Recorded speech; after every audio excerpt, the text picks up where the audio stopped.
My sons thought I was too old to fight back. They forgot who built everything. My sons, the two boys I raised, the ones I taught everything I know, called a board meeting for one reason: to have me declared mentally unfit and seize control of the empire I built with my bare hands. They looked at me and saw an old man past his prime.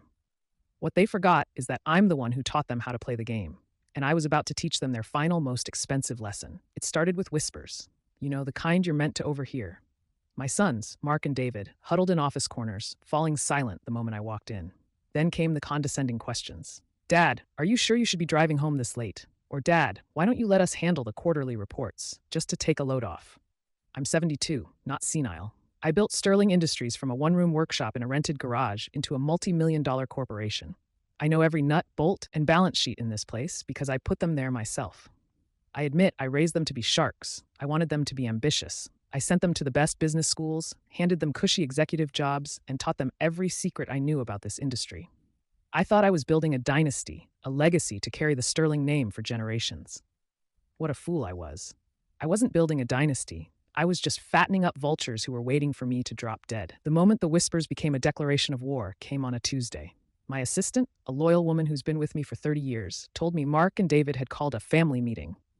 Not at my home, over Sunday dinner like a real family. Here, in the main boardroom, the one with my portrait hanging on the wall. I walked in and there they were, sitting at the far end of that long mahogany table, looking like two cheap imitations of the man they wanted to become. A slick-looking man in an expensive suit I didn't recognize sat between them. Their lawyer, I figured. They had glossy brochures fanned out in front of them. Dad, have a seat, Mark said, his voice just dripping with fake concern. The brochures were for a place called Willow Creek Estates, a luxury retirement community. It looked like a 5-star prison. We've been worried about you, David added. The stress of running the company, it's just too much at your age. We think it's time for you to rest. Enjoy your golden years. Then they made their move. Mark slid a thick stack of papers across the table. It stopped right in front of me. The title on top read, Durable Power of Attorney. They wanted it all. The company, the real estate, the bank accounts, my home. They wanted to have me sign my life away, pack me off to Willow Creek, and carve up the empire I'd spent a lifetime building.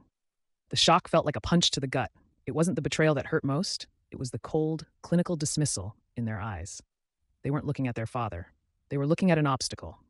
I looked down at the papers, then back up at their greedy, expectant faces. They were waiting for me to explode in anger or just crumble.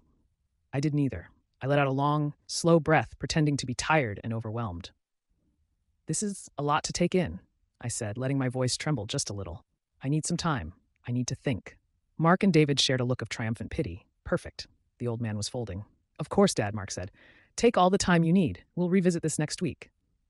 They thought they had me. In the days that followed, you could practically smell their greed. I overheard David on the phone with a realtor getting a valuation on our main manufacturing plant. I saw Mark having lunch with our top competitors, probably discussing the fire sale he was planning. They started treating me like a ghost in my own company, making decisions without me, signing off on expenses, rerouting my emails. They were so busy measuring the drapes in the throne room, they never stopped to check if the king was actually dead. But I wasn't thinking. I was planning. The second I left that boardroom, my first call wasn't to a friend. It was to Benjamin Carter, my lawyer for the past 40 years, a man every bit as old and as sharp as I am. Ben, I said into the phone, the boys are making their move. Ben just chuckled on the other end. Figured it was about time. Don't you worry, Arthur. We've been getting ready for this storm for years. What my sons never knew is that a good CEO always has a contingency plan. Ben and I immediately brought in one of the city's most ruthless elder law attorneys. First thing on the agenda, prove I was anything but incompetent. I went through a comprehensive mental capacity evaluation with a top neurologist. The whole 4-hour session was videotaped. The results were ironclad. My cognitive functions weren't just fine, they were in the top percentile for my age. We had the doctor's report notarized and filed with the court as a preemptive strike. Next, we went on the attack. Years ago, Ben had advised me to put a very specific, custom clause in my will. He called it the Brutus Clause. It states that any heir who tries to have me declared legally incompetent is immediately and irrevocably disinherited. Their own greed was about to trigger their financial ruin. But the masterstroke was the final move. We created a brand new, unassailable legal structure. My entire estate, every share of Sterling Industries, every property deed, every single investment was transferred into an irrevocable trust. The sole trustee, the man with absolute, total control? Me. As of that moment, I personally owned nothing. The trust owned everything. And the trust was a fortress my sons didn't even know existed. Just for good measure, I had discreet, high-fidelity microphones installed in the boardroom. Their little coronation deserved to be properly documented. A week later, I called the final meeting.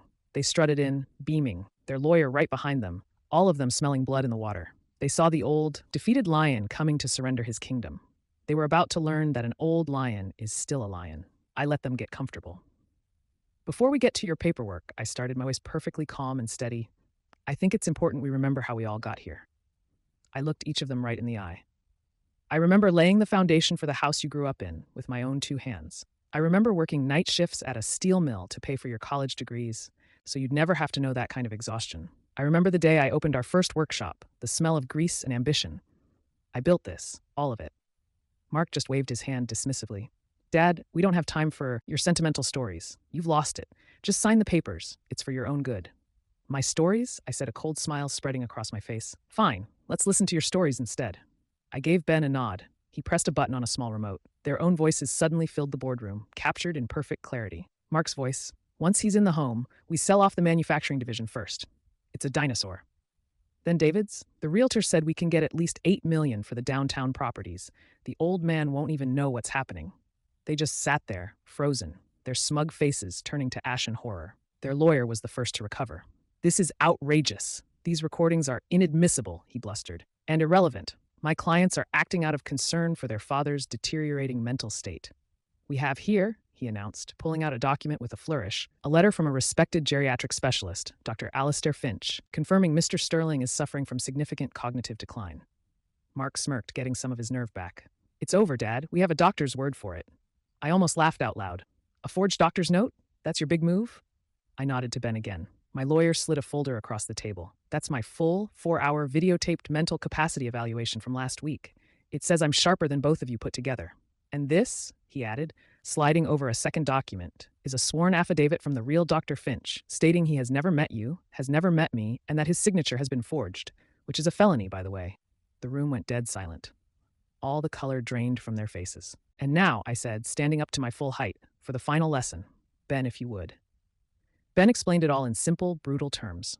He explained the irrevocable trust and how, as of 9 a.m. that morning, they were no longer shareholders. He explained the Brutus clause in my will and how their little scheme had permanently disinherited them from every last penny. In short, gentlemen, Ben concluded, your father's company is no longer his to give, and even if it were, you are no longer his heirs. Mark finally snapped, his face turning purple with rage. You can't do this. We're your sons. We're entitled to this. Entitled? My voice was like ice. You are entitled to nothing. I taught you how to play the game of business. It's a game of strategy and foresight, of protecting your king at all costs. But you got greedy. You brought checkers to a chess match with a grandmaster. You are no longer officers of this company. You are no longer welcome in this building. Security will see you out. The aftermath was quiet. The silence in the office wasn't empty, though. It was peaceful. Walking through the halls of the company I built, for the first time in years, I didn't feel dread. I felt purpose again. Some people might say I lost my family, but the truth is that meeting didn't destroy my family. It just revealed that I didn't really have one to begin with. I didn't do it for revenge. I did it on principle. You can't let wolves take over the fold, even when they're your own blood. My legacy isn't just the steel and glass of these buildings. It's the strength it took to build them in the first place.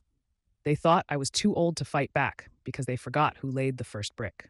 They forgot that the man who lays the foundation knows exactly where all the weak spots are and knows exactly how to bring the whole thing crashing down if he has to. Thanks for listening to my story. If you found it compelling, please give it a like, subscribe for more stories like this, and share it with someone who needs to hear it. Now I have a question for you, and I want you to be honest in the comments. If you were in my shoes, would you have given them another chance? Or once trust is broken by that kind of greed, is it gone for good?